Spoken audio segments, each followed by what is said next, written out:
Bhagavate Vasudevaya. Om Namo Bhagavate Vasudevaya.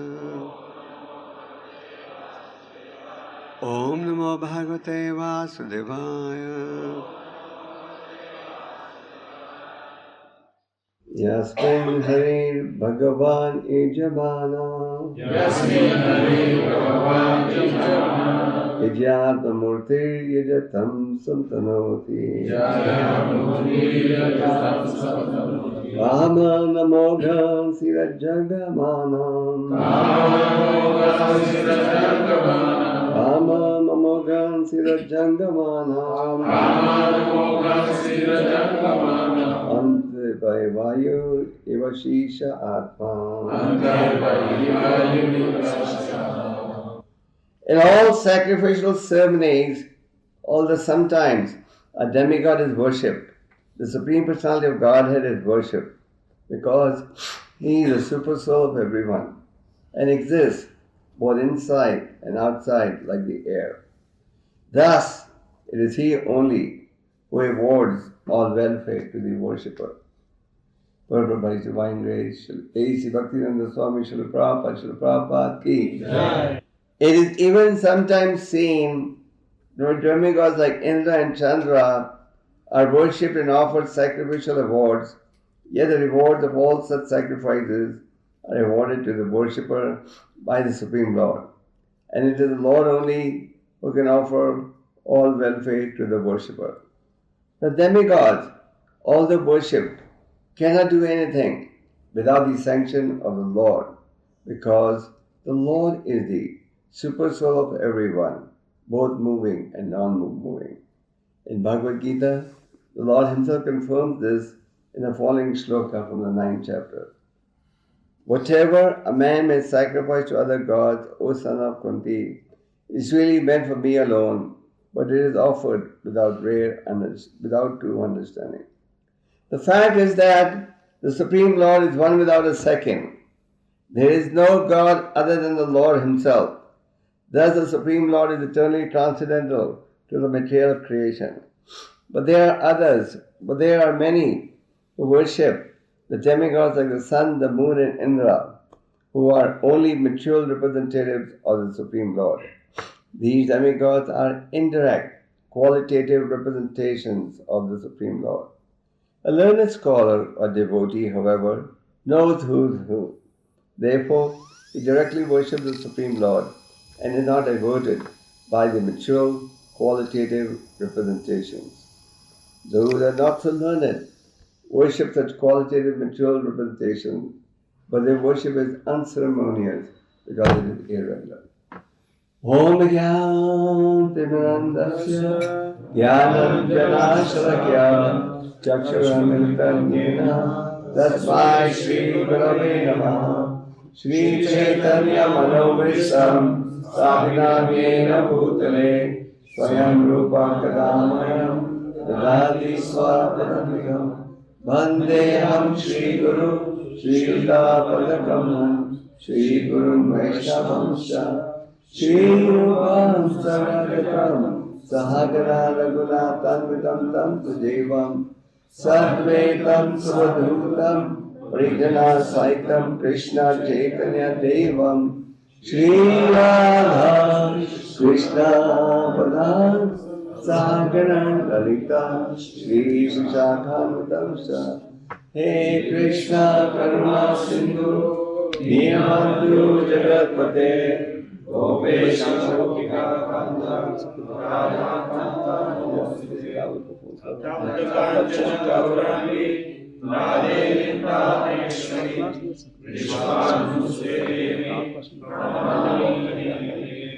Vancha Kalpatarusya Kripa Sindhu Pavitanam Bhavebhyo Vaishnavyo Jai Shri Krishna Chaitanya Prabhu Nityananda Shri Advaita Gadadhara Srivasadi Gaura Hare Krishna Krishna Krishna Hare Hare Hare Rama Rama Rama Hare Hare Hari Bhagavani Jamana Tamurti Yajatam Samtanoti Kamam Mogan Sthira Jangamanam Antivavyayur Iva Isha Atma.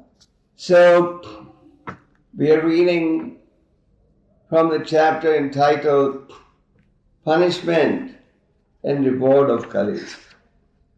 And this is a verse from the first canto.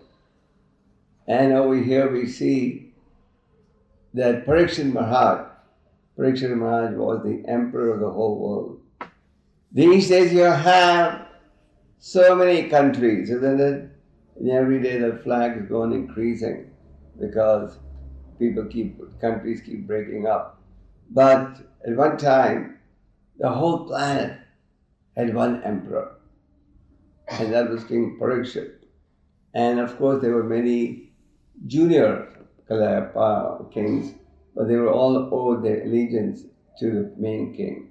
So Parikshit Maharaj was the emperor of the planet. The word Parikshit means examiner. Why is he called Parikshit? Because when he was in the womb of his mother, a Brahmastra weapon was released by Ashwatthama. The Brahmastra weapon is such a sophisticated weapon that it hits only the target and nothing else. It has such precision. For example, you can have a crowd of 10,000 people, and if your target was a man, fifth man from the right, the Brahmastra would only hit that man and nobody else. Amazing, isn't it? These days they have these bombs, and they drop these bombs, and half the time the bombs end up falling in the wrong place and killing the innocent people. But the Brahmastra was a very sophisticated weapon. And this weapon used to be released by the chanting of mantras. You did not need missile launchers. So, Ashwatthama had released the Brahmastra, and the Supreme Lord protected him. The Parikshit Maharaj's mother's name was Uttara. So when she saw that deadly weapon coming towards her embryo, she prayed to the Supreme Lord, and the Supreme Lord expanded himself and he protected Uttara's embryo from this deadly weapon. And for a fraction of a second, Parikshit Maharaj had the opportunity, when he was in the mother's womb, to see the beautiful form of the Lord. And he was so attracted to the transcendental form of the Lord that any person he ever saw in his life, he would examine. Does he look like what I saw in my mother's womb? In other words, he was searching for Kṛṣṇa. And every person he saw, he was trying to compare if it resembles the image that he saw when he was in his mother's womb. So Parikshit Maharaj, from his birth, was a great devotee of the Lord. And that is why Parikshit means examiner. He was always searching for God. So Parikshit Maharaj became the emperor, and he was traveling in his kingdom. That's normal for the head of state to travel in his area of jurisdiction. And as he was traveling in his area of jurisdiction, he saw that there was a degraded personality who had disguised himself as a king, a Sudra, full of bad habits, and he was hurting the legs of cow and a bull. Cow and bull are very important for the protection of society. The cow gives us milk, the most wonderful food, and milk nourishes us right from the time we take our birth. Therefore, the cow is described to be one of our mothers. We have the mother who gives us birth. Then we have the wife of the spiritual master. Then we have the earth, that's one of our mothers. We have the nurse, that is one of our mothers. And then you also have mother cow, that's considered to be one of your mothers, because the cow gives us milk that gives us the strength to grow and sustain. So cow must be protected. And unfortunately, even in countries like India today, they give only lip service to the concept of protecting the cows. So this personality of Kali was actually hurting the legs of a cow and a bull. And a bull provides agriculture. The bull helps you to take care of the soil. And then you have production. These days, for example, as some of you may know, the world is headed for a big food crisis. Even the food, grains are running short, even in countries like America, where food used to be so cheap, now it's skyrocketing. Now why is all this happening? In the Bhagavad Gita, Krishna says, food gains come from rainfall, rainfall comes from sacrifice, sacrifice means performing yajna. And when you don't perform yajna, then material nature retaliates and withholds supplies. So Parikshit Maharaj saw this personality who addressed himself falsely as a king. Just like these days all over the world we see that people get elected to positions of responsibility. They may become the prime minister, the king or the president or whatever. But they don't have the required qualification. The required qualification for a head of state is to take care of the population, just like a father nourishes a child. Is there any head of state who does that anywhere in the world today? Take care of the population, like a father would take care of the child. Lord Ramachandra, during his reign, he would walk in disguise, go and stand in front of people's houses just to see if they have any complaints or any unhappiness or cause of distress, etc. That is what the head of state would do when they were God conscious. So Parikshit Maharaj saw that an impostor was acting like a king, and Parikshit Maharaj very rightfully wanted to drive that personality out of his kingdom.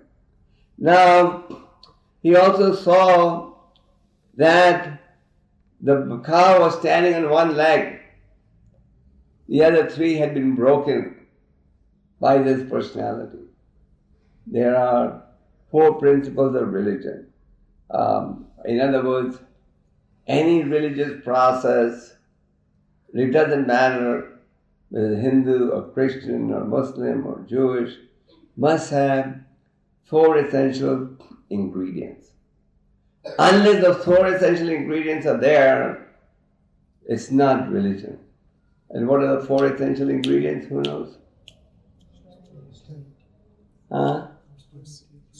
Austerity. What else? Cleanliness. What else?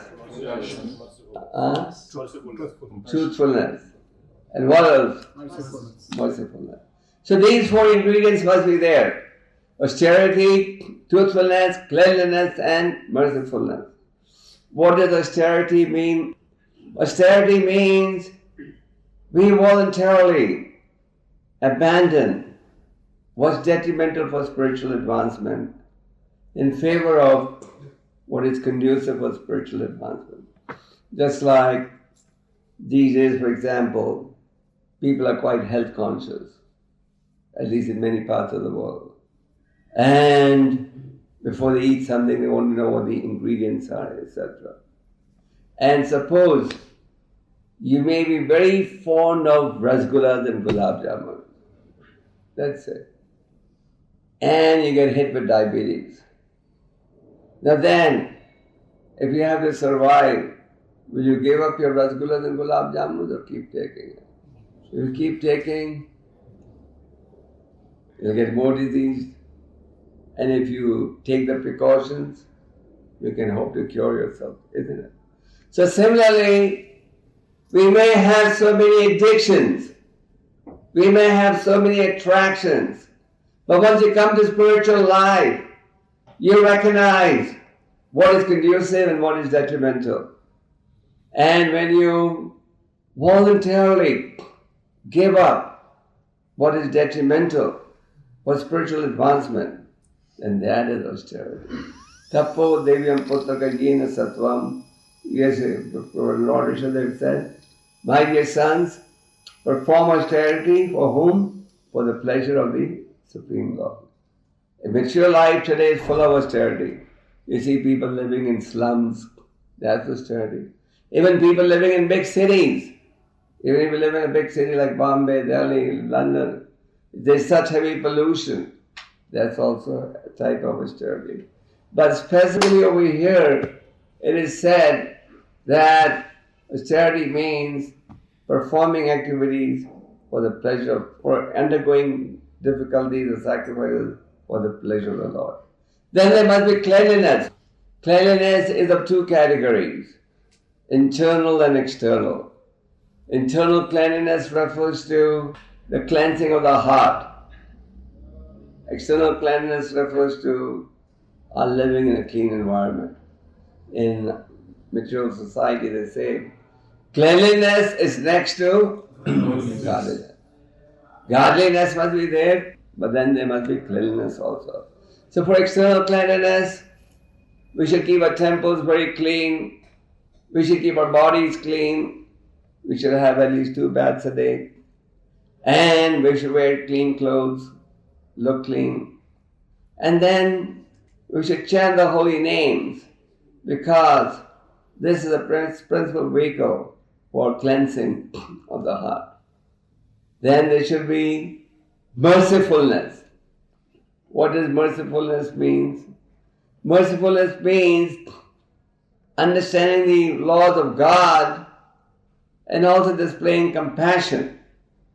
Like a Vaishnava is described to be paradukha dukhi, which means that seeing others in distress, he also gets concerned and then endeavors to enlighten them on the path of God consciousness. So a Vaishnava must be, a devotee must be merciful.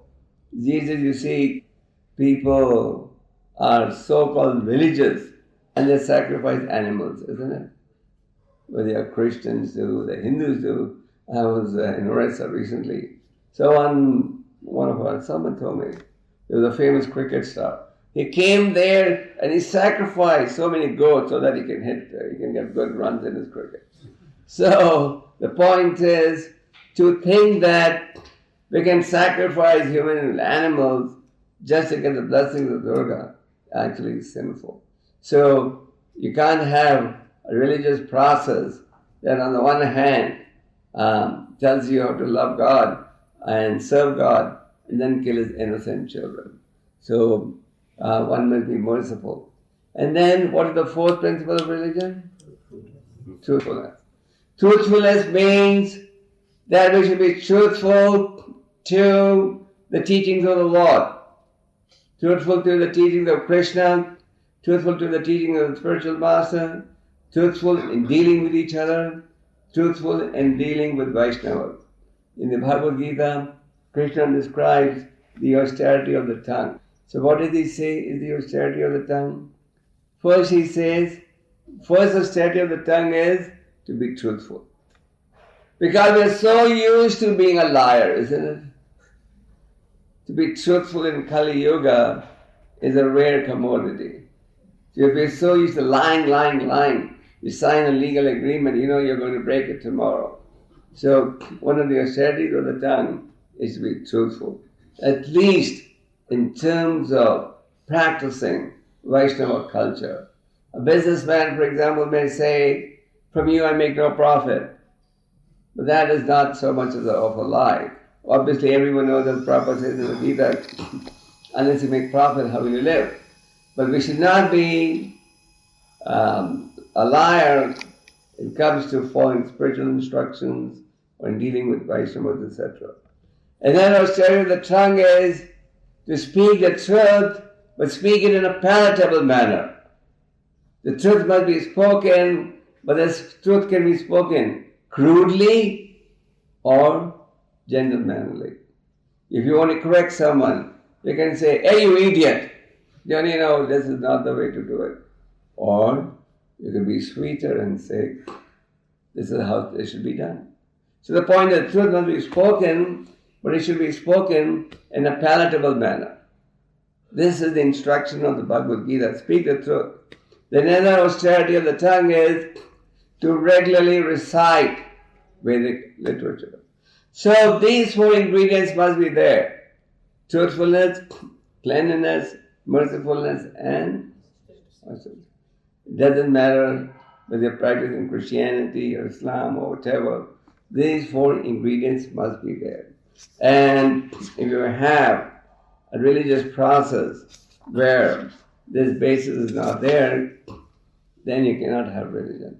Just like these days it is very common for people to argue, my religion is better than your religion. I'm on the right path. But actually, the real meaning of religion is phalena parichet, to help you develop love of God. And a bona fide religion must have these four ingredients. Now, Parikshit Maharaj is speaking to this personality who was degraded but had disguised himself as a king. And when he saw Parikshit displaying his anger at what he was trying to do, then he threw off his clothes of a king and revealed his real identity and begged the king, "So please forgive me and give me a place where I can reside." So the point is, if the head of state is strong, then crime can also be corrected. And if the head of state is weak, then you see thieves, etc. flourishing. In these Middle East countries, they have very heavy punishment if they catch you stealing and so on. So it is said that in Dubai and Abu Dhabi, in these places, you can leave your house open and nothing gets lost, stolen. Because people have such great fear that if they get caught, they'll get their hands cut or whatever.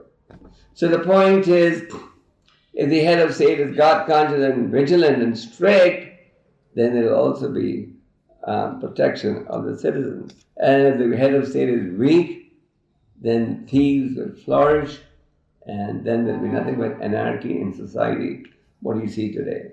Now, Parikshit Maharaj is over here in the verse we're discussing today, saying, in sacrificial ceremonies, sometimes a demigod may be worshipped. But actually, Parikshit Maharaj is explaining here, even though the demigod may be giving you a benediction, actually the benediction is coming from none else but the Supreme Personality of Godhead. This concept of Supreme Lord and demigods was unknown to most of us before we came to Krishna consciousness. Am I right? Because we are brought up in the belief all gods are one, doesn't matter what path you take, the end result is the same. Whereas 𝐃𝐢𝐬𝐭𝐫𝐚𝐜𝐿 Ishvara the scriptures establish there is one Supreme Lord and there are many subordinates. So they are demigods. The demigods are empowered administrators. Just like in any cabinet, you may have the head of the Prime Minister or the President and various ministers or secretaries of state, etc. So similarly, the demigods are empowered administrators who have responsibility in different areas. Just like here in this verse, the reference is made to Indra and Chandra. What is Indra in charge of? Rain. What's Chandra in charge of? Moon. Chandra gives you the moon, the rays of the moon. And Vivaswan gives you the sun rays. Indra gives you water. Can you live without the rays of the sun or the moon? No. You use electricity for a few hours a day and then you complain how high your electricity bill is. Imagine if you had to pay Chandra and Vivaswan for their sunlight and moonlight, you'd go bankrupt, isn't it? So the demigods are empowered administrators, and the less intelligent individual think, "Oh, I got this benediction from this demigod." But Krishna says in the Bhagavad Gita, actually, the benediction given by demigods is actually coming from whom? It's coming from me.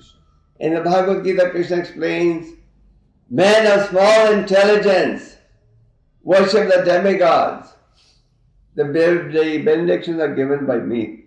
So the Bhagavatam and the Gita clearly establish that just like when you pour water in the root of the tree, all the branches get nourished. Or when you're hungry, when you put food in the stomach, the entire body is nourished. Similarly, just by serving Krishna, you are able to take care of your obligations with all the demigods. There are 33 crore demigods, and we have a debt to all of them. They're all supplying us some aspect of our necessities of life that we are getting. Just like you pay separately water bill, electricity bill, this bill, that bill, sales tax, isn't it? So we have a debt to all these demigods, and to try to pay them off individually is impossible. So Krishna says, surrender to me and I'll protect you. And Krishna says in the Gita, whichever benediction the demigods are giving is actually coming from whom? It's coming from me. So therefore he says, one who is more intelligent should take shelter of me. You worship Krishna and you automatically discharge your obligation towards the innumerable demigods. Now, in this verse, Parikshit Maharaj is also establishing that the Supreme Lord is the super soul of everyone. The Supreme Lord is present in everyone's heart as the super soul, and hence he is also known as Paramatma. He is also known as Paramatma when he resides in everyone's heart. Now, as the Paramatma, what is the Lord doing? Just like we work, the Lord is also working. The Lord has innumerable activities to look after. Just like you see the creation. Every day the sun rises and sets, etc. Everything is moving so perfect. Do you ever hear of planets colliding? You hear of the best airplanes crashing. But do you ever hear of the planets crashing? Have you ever heard in history, there was a day when the sun did not rise? Even in the best of countries like America, they have power failure, utility failure, and so on. But have you ever heard of that? No. So obviously, somebody is working to ensure that material nature works perfectly. And that someone is the Supreme Lord. So the Supreme Lord, as a super soul or Paramatma, is also doing many other functions. One function the Supreme Lord does, he guides us according to our desire. Just like it is said, Ishvara sarva bhutanam hirdesha rajuna tishtati. This is a very famous verse from the Bhagavad Gita, where Krishna says that I reside in everyone's heart. So Krishna is residing in everyone's heart. Now your next question would be, Okay, he's in my heart, but what's he doing? What's the Lord doing? He's guiding us. Sarvasyatam hirdi sanivishto mataha smriti jnanam apahanam cha. He's guiding us according to our desire. Just like when you pass through a garden, you can smell the flower and identify the fragrance, isn't it? Your country produces very nice flowers. So, you can just pass through a garden and an expert person will smell the flower and say, oh, this is a gardenia, this is a rose, this is a jasmine, isn't it? So similarly, just like we have smelling power, the Lord can smell all our desires. And based on the desires we manifest, He guides us accordingly. When the Lord sees, here is someone who wants to serve me, then He creates the necessary environment, gives you the association of a devotee or a book, and thereby that helps you to make spiritual advancement. And when the Lord sees, here is someone who wants to forget me, he wants to get totally obsessed with material life, then the Lord gives him a facility by which he can just associate with worldly-minded people, demonic people, and thereby forget the Lord.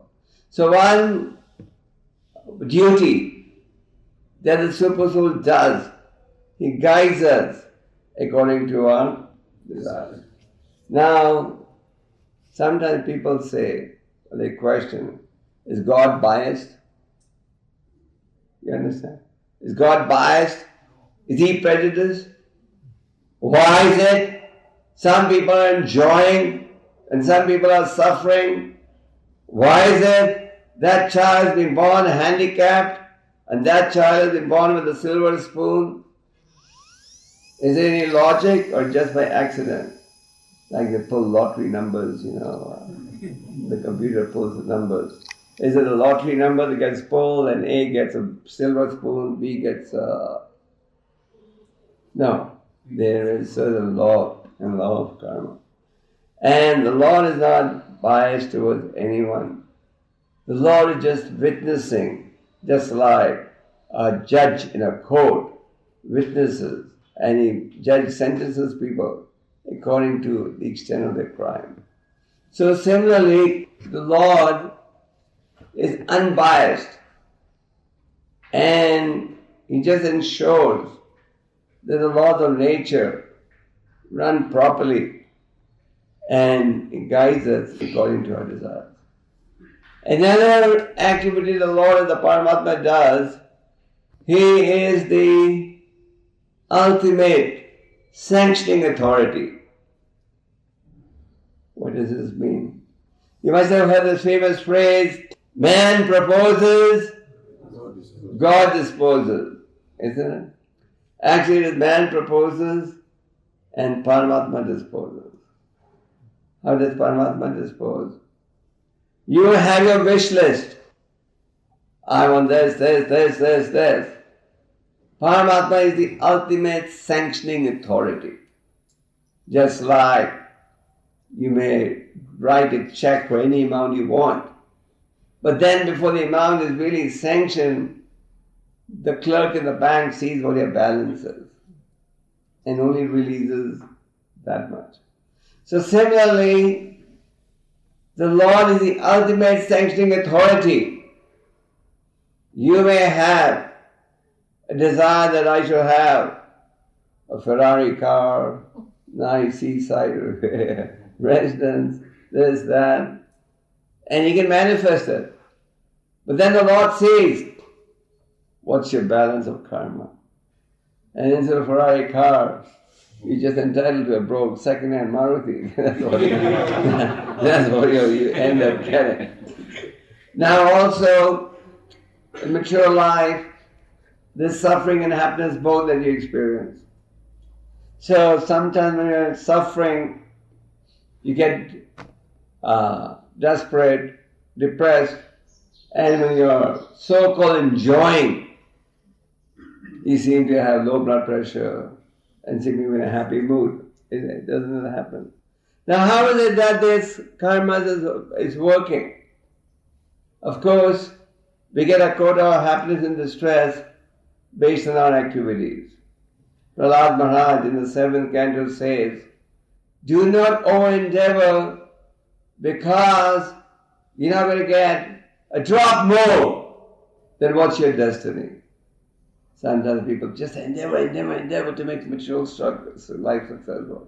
But Prahlad Maharaj says, it doesn't matter how hard you work, you're not going to get one drop more than what is your destiny.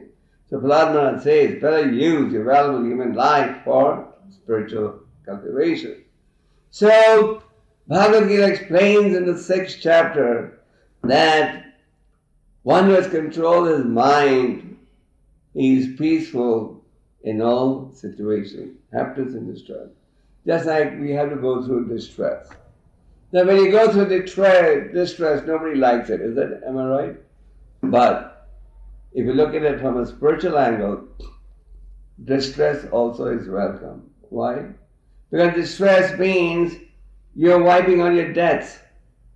You're diminishing the results of your negative karma. You may have some disease or something to undergo. So you're just wiping out. Then on the other hand, you may be in a position where you're reaping the results of your pious karma. Because you're reaping the results doesn't mean that these results are going to last eternally.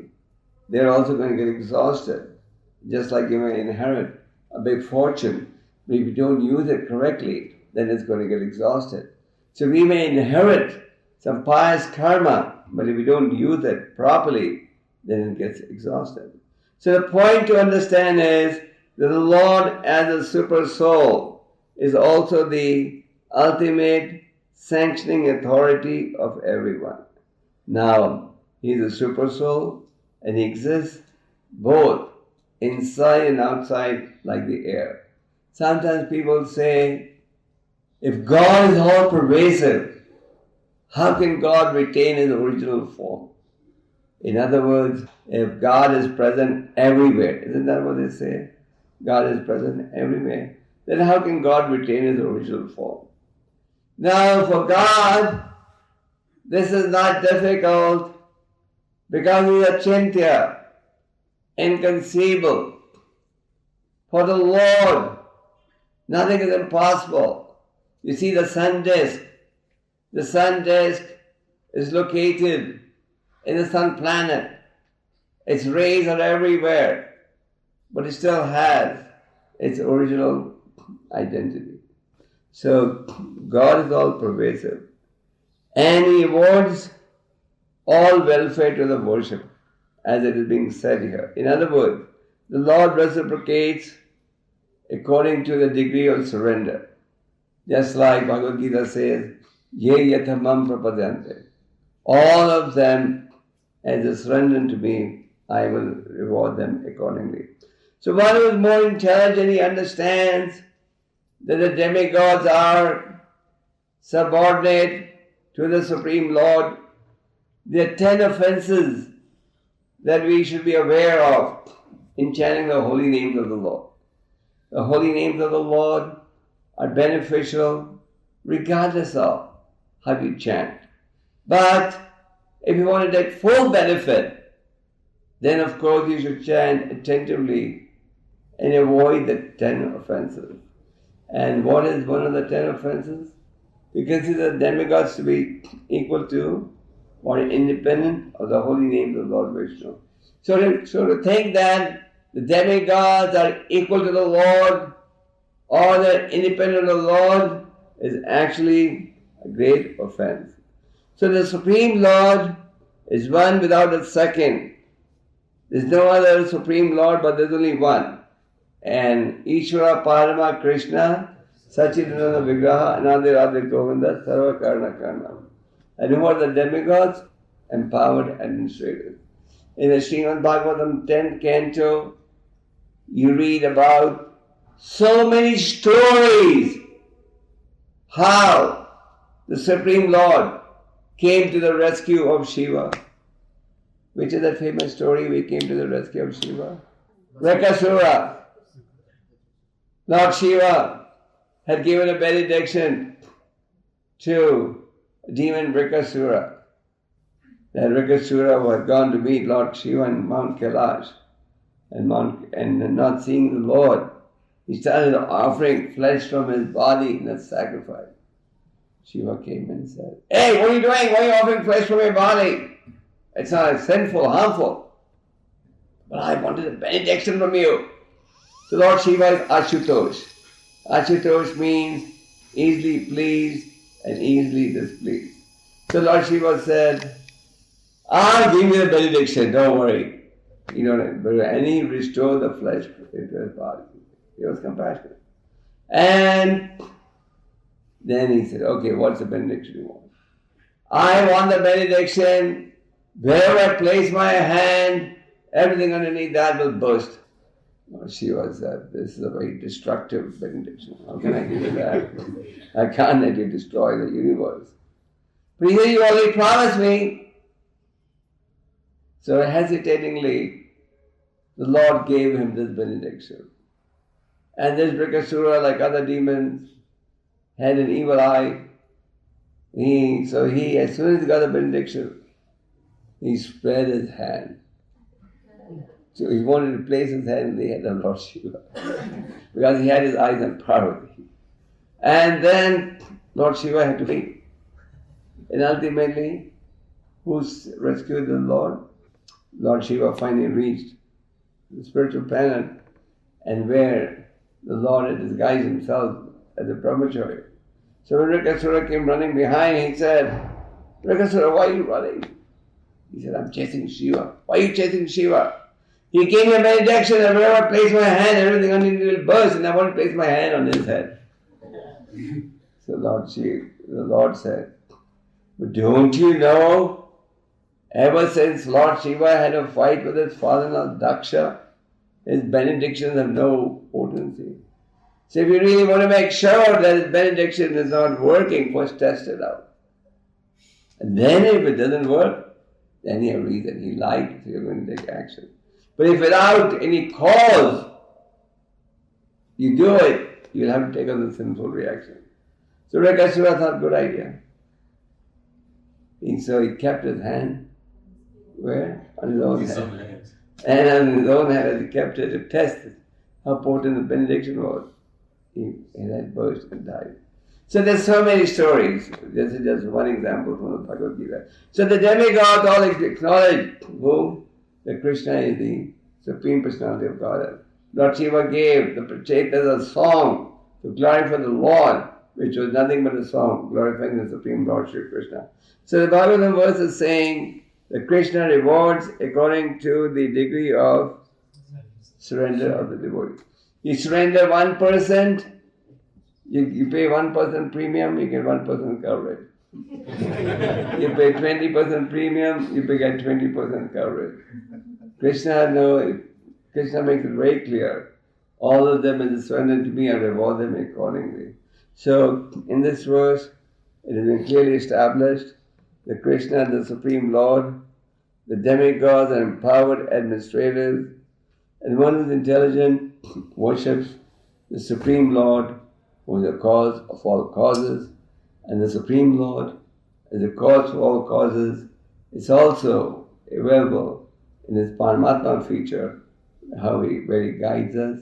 He's the ultimate sanctioning authority and a witness to all our activities.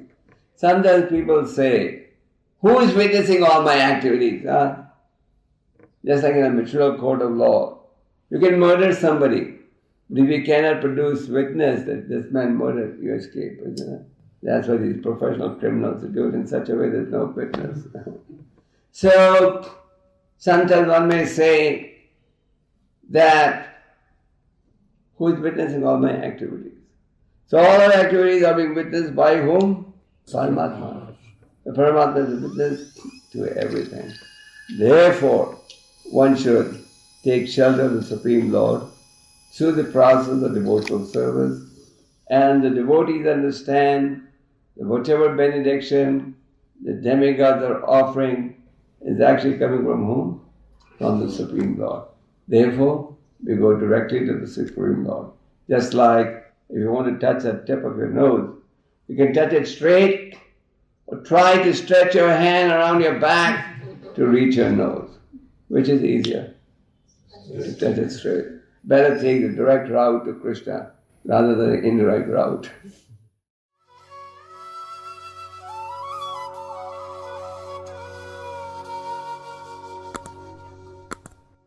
Hare Krishna, Hare Krishna, Krishna Krishna, Hare Hare,